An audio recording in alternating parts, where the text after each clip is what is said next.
नमस्कार साथियों, मैं शिवम गुप्ता आप सभी को आपके चैनल बायोग्राफी क्राइम तक में स्वागत करता हूं। आज हम प्रस्तुत हुए हैं मुंशी प्रेमचंद की कहानी आत्माराम की। हिंदी साहित्य में मुंशी प्रेमचंद का नाम अत्यंत आदर और श्रद्धा से ली जाती है। उन्होंने अपने लेखन के माध्यम से समाज के सबसे छोटे और दुबले कुचले तबकों के जीवन को बड़ी सहजता और वास्तविकता के साथ प्रस्तुत किया है।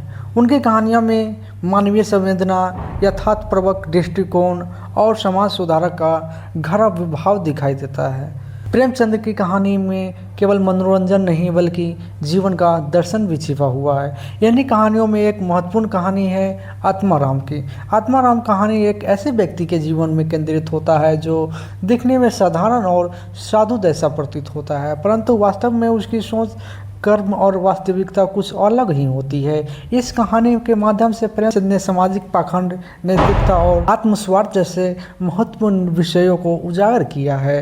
कहानी का मुख्य पात्र है आत्माराम। नाम से लगता है कि वह बहुत आत्मसंयमी और त्यागी व्यक्ति होगा, परंतु कहानी में धीरे धीरे स्पष्ट होता है कि उसका वास्तविक स्वभाव इसके ठीक विपरीत होता है।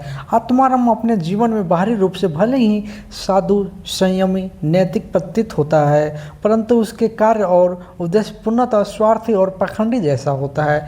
परंतु आत्माराम गांव का एक सामान्य व्यक्ति जो छोटी मोटी नौकरी करता और लोगों के सामने अपनी छवि ईमानदारी और धर्मनिष्ठा व्यक्ति की तरह बनाए रखता है। वह लोग के सामने बड़े बड़े आदर्शों की बात करता है, धर्म ग्रंथों की चर्चा करता और सादा जीवन जीने का उपदेश देता। उसके इस रूप को देखकर प्रभावित होते और आत्माराम के घर में पत्नी, बच्चे बहुत मेहनती करते और जिम्मेदारी स्वभाव की है, जो घर को देखभाल करती और जीवन की कठिनाइयों में भी उनका साथ देती। परंतु आत्माराम का ध्यान अपने परिवार के भले ही अपेक्षा अपनी झूठी छवि बनाए रखने पर अधिक होता है, पर वह खर्च में कटौती बहुत करता, परंतु पत्नी की इच्छाओं को अनसुना कर देता और बच्चों की आवश्यकता की उपेक्षा करता। वो हर समय यही प्रदर्शित करता कि वह बहुत ईमानदार, त्यागी, आदर्शवादी व्यक्ति है, जबकि असल में यह उससे कायरता और निकम्मेपन का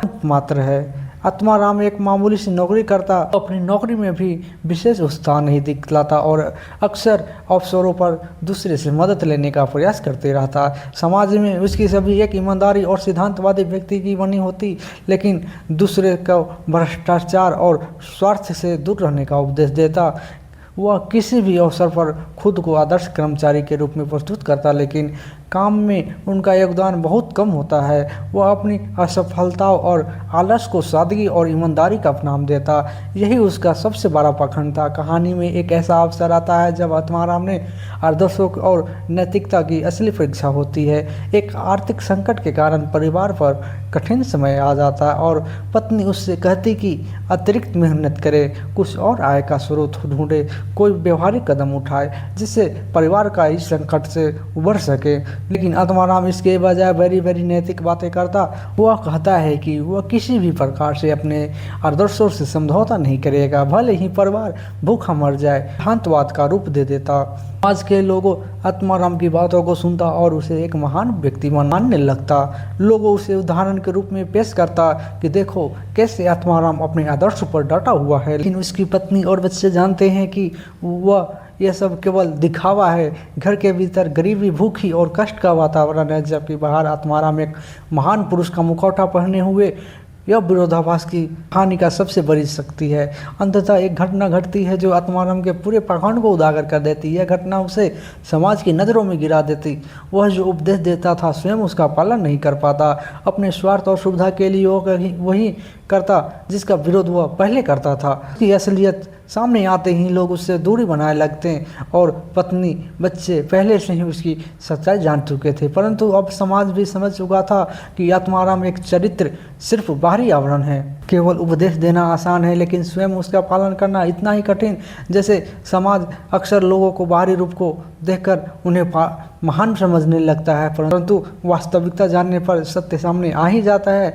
आदर्श के नाम पर आलस्य, निकम्मापन और कायरता को सही ठहराना गलत है। जीवन में व्यवहारिक होना भी जरूरी है, केवल दिखावा करना कोई उपलब्धि नहीं। मुंशी प्रेमचंद के समय भारतीय सामाजिक, आर्थिक, राजनीतिक बदलाव से गुजर रहा था। एक और अंग्रेजी शासन का दबाव था तो दूसरी ओर समाज में गरीबी, अशिक्षा थी। इस समय कई लोग आदर्शवाद का मुखौटा पहनकर जी रहे थे, लेकिन जीवन के व्यवहारिक पहलुओं को नज़रअंदाज कर देते थे। आत्माराम ऐसे ही लोगों के प्रतीक के रूप में सामने आता जो सिर्फ बातों से आदर्श होते हैं, लेकिन असल में उनके भीतर कई ठोस आधार नहीं होता। जैसे मुंशी प्रेम की शैली बहुत ही सरल भाषा प्रभावशाली है, जो वे कम शब्दों में भी गहरी बातें कह देते हैं। संवादों और पात्रों के मनोवैज्ञानिक गहराई पर उनका विशेष ध्यान आता। आत्माराम कहानी में उन्होंने व्यंग का प्रयोग करके समाज में व्याप्त पाखंड पर प्रहार किया। आत्माराम केवल एक व्यक्ति की कहानी नहीं बल्कि उस समाज की मानसिकता को भी दर्शाता है जो लोगों के बाहरी आवरण से प्रभावित होते हैं, वास्तविकता को नहीं देख पाता। यह कहानी आज भी उतनी ही प्रासंगिक है, क्योंकि आज भी कई लोग दिखावे और आदर्शों में जीते हैं। आज के वीडियो में इतना ही, तो थैंक यू सो मच। जय हिंद, जय भारत।